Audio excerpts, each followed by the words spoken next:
This is David, and we are talking about the Module K3, Knowing Your Business, and a little talk about agencies and how they select their clients. I had a conversation today with one of the most powerful agents around. I'm in a position right now where I am leaving one agency and looking for another. And so I was able to have a pretty frank conversation with an extremely powerful agent today.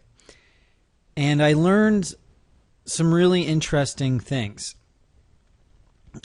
I like to think of myself as a bit of a maverick, a bit of someone who breaks the rules and makes new ones, or figures out that what's an apparent rule isn't a rule at all. It's just what everybody's been doing for a long time, and no one's bothered to stop and think about it and ask, hey, is this really true, or is it just, everybody following everyone else?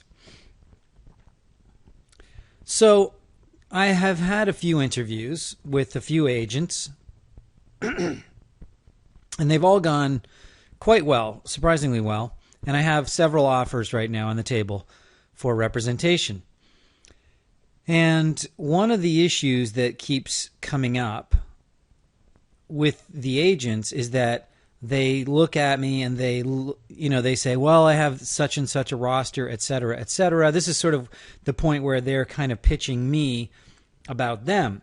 And every single one of them has said, I don't really have any conflicts with you.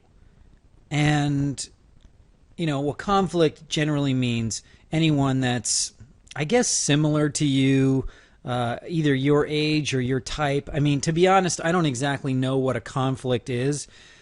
I guess it's somebody that could go out for the same roles as you. But there's so much, I don't know what the line is. Obviously, each agent has their own idea of what a conflict is. For instance, I have red hair. So does that mean someone else has to be my age, my hair color, play the same roles as me for it to be a conflict? Because there are certainly people out there who look like me who wouldn't necessarily play the same roles as me. So anyway, without getting into a long philosophical conversation about types and conflicts, let's just say this. They all brought it up. They all said, well, I don't have a conflict. And I've been thinking to myself, I basically have decided this, that conflicts don't really make any sense because, look, we're all out there acting and we're all going out for the same roles. What's the difference if I'm at an agency with someone else who is like me, or if I'm at a different agency? Because I'm still going up against those people. And from what I can gather and what I've seen, for the most part, after you've been acting for a while, the casting directors pretty much know who you are and they know your work.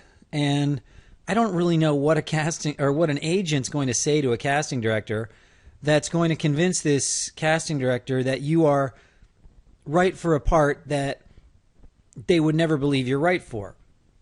Because what evidence would they have that you are right for a part that the casting director doesn't think you're right for if you haven't done the role before, if you haven't done something like that before?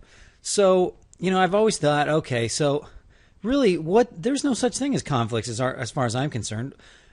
Most of the time they just send the stuff out electronically or, in the old days by envelope or courier, and the casting director picks up the phone and makes appointments after they decide who they want to call in.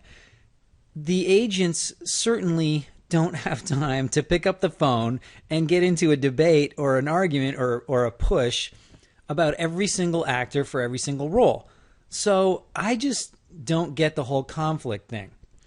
But then somebody said something to me. Actually, my girlfriend, we had a conversation that kind of was a bit of an argument because I always think I'm right, because I always think I've thought things through, and if it's logical, then it must be true. But then